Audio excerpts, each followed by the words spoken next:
que entonces no tenían, y otro también era el de poner esas finanzas al servicio exclusivo de su beneficio, pensando poco en los problemas que les podían entrar a las gentes. Y por eso el asunto financiero se ha convertido en un asunto importante, y por eso ante él, pues siempre, y su proliferación de términos, siempre nos encontramos con que no sabemos todo lo que hay que saber para entenderlos. No tengamos ningún miedo. Intentemos acceder a la jerga financiera viendo básicamente lo que hay detrás de esa jerga financiera. En los momentos previos a esta petición de la entradilla, asistí a la charla de un compañero sobre los cambios que se habían producido en las finanzas internacionales, un compañero de la Universidad de Valladolid, José Miguel Rodríguez. Este compañero tuvo la feliz o infeliz idea de acompañar cada una de las partes de su exposición con una selección de viñetas del Roto. Y yo, que asistía entre el público, pude comprobar que la gente teníamos mucha más expectación por ver la siguiente viñeta del Roto, que era la que mejor nos permitía entender la situación, que por escuchar una vez más las explicaciones sesudas de una persona que conoce muy bien esas transformaciones. Yo creo que ante los hechos financieros como ante los hechos económicos hay que colocarse con cierta ingenuidad que nos intente, que nos permita comprender la esencia de lo que hay detrás, más allá de la jerga complicada que se pone en funcionamiento, seguramente en muchos casos para precisar los productos que se venden, pero en otros casos con el afán de distraer. El economista que ya ha muerto, Galbraith, escribió un artículo que se llamaba Tecnoestructura y lenguaje, creo recordar, en el que decía que los economistas éramos casi todos reos del infierno, por dos razones. En primer lugar, porque casi siempre hablábamos de lo que ocurría después de que ocurriese, y por tanto nos rebajaba, y estoy totalmente de acuerdo con él, categoría científica lo que hacíamos, y en segundo lugar por esta manía que teníamos de crear nuevas palabras, nuevos términos, para segregar una jerga solo comprensible por parte de los miembros de la secta y no comprensible por la mayor parte de los ciudadanos. Y al final del artículo él se acusaba de haber creado esa palabra tecnoestructura para explicar los cambios que se habían producido en la configuración de las empresas y del poder en los años 60 y 70 del siglo pasado, que no tiene casi nada que ver con lo que ocurre ahora. Lo que pasa es que Galbraith era piadoso con sí mismo y decía, hombre, que a una palabra como tecnoestructura, que es un poco especializada, pero no es tanto, no le correspondía el infierno, le correspondía solo el purgatorio, y se mostraba dispuesto a ir a ese purgatorio. Bueno, yo creo que ese es el problema que tenemos los economistas, ¿no? Y el problema que tienen también los autores de viñetas, y que ahí siempre resuelven mejor los autores de viñetas que los economistas. Bien, yo creo que una de las grandes problemas que tenemos hoy en día para entender nuestra realidad es entender qué es eso de Europa, ¿no? Eso de Europa que nos ha mostrado ya en los últimos tiempos su quiebra moral, su miseria moral, con la forma que ha dado a la solución, entre comillas, de la crisis de los refugiados. Pero tampoco nos engañemos, Europa presume también en lo económico de muchas cosas de las que carece. Europa se ha querido presentar desde hace 30 años más o menos como un poco un baluarte de resistencia frente a una globalización neoliberal. Y es totalmente falso. Europa es una forma de las que adopta esa globalización neoliberal que le importa menos las consecuencias que tenga para los ciudadanos y le importa más los movimientos de capitales, los movimientos de mercancías y los movimientos de personas. Los dos primeros totalmente libres y el último totalmente controlado, a pesar de que los teóricos del liberalismo decían que los tres tenían que ser perfectamente libres para encontrar un óptimo de la economía.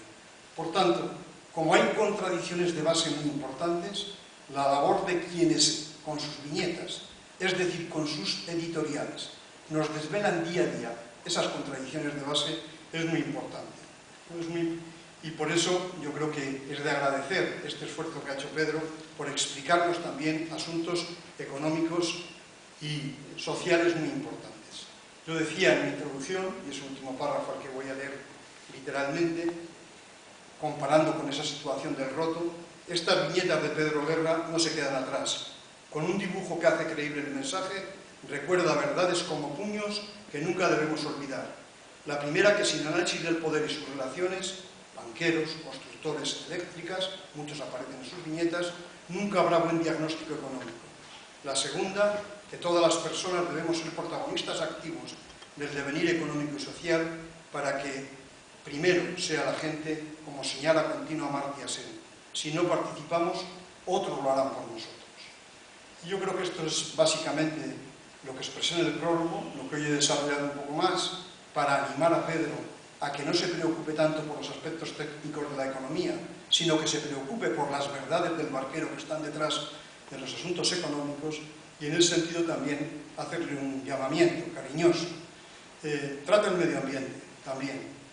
Lo trata en ocasiones como algo relacionado con la corrupción. Por desgracia, en nuestro país casi todo está relacionado con la corrupción, ¿no? Algo aparentemente tan positivo como exponer un parque eólico, pues no, también era objeto de una tramitación administrativa en la que cabía la posibilidad, que parece que algunos utilizaron, de lucrarse con esa tramitación administrativa.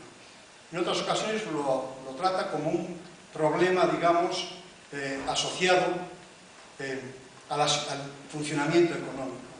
Yo le animaría también a que intentase tratar el asunto del medio ambiente como una de las grandes, si no la más grande, de las contradicciones que tenemos en estos momentos en dos sitios. En el mundo en general, donde queremos todo y todo es imposible, y en segundo lugar, las que tenemos las personas individuales, porque en cada individualidad, en cada persona, está también la posibilidad de contribución a mejorar las cosas, ¿no? Y es la que se desprende de esa preocupación que nos entra en la butaca de casa, viendo un reportaje de National Geographic sobre cómo se derriten los hielos en el Ártico, o en el Antártico, más en el Ártico, por hablar de verdades científicas, o cómo la capa de ozono nos puede crear problemas, y el conjunto de los comportamientos nuestros diarios que, después de conmovernos con esas imágenes normalmente tan bonitas y tan espectaculares, pues hacemos una serie de cosas que lo único que acaban haciendo es contribuir a que ese fenómeno sea mucho más rápido.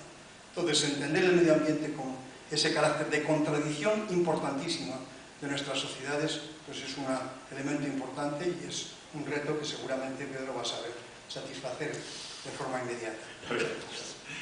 Bueno, para terminar,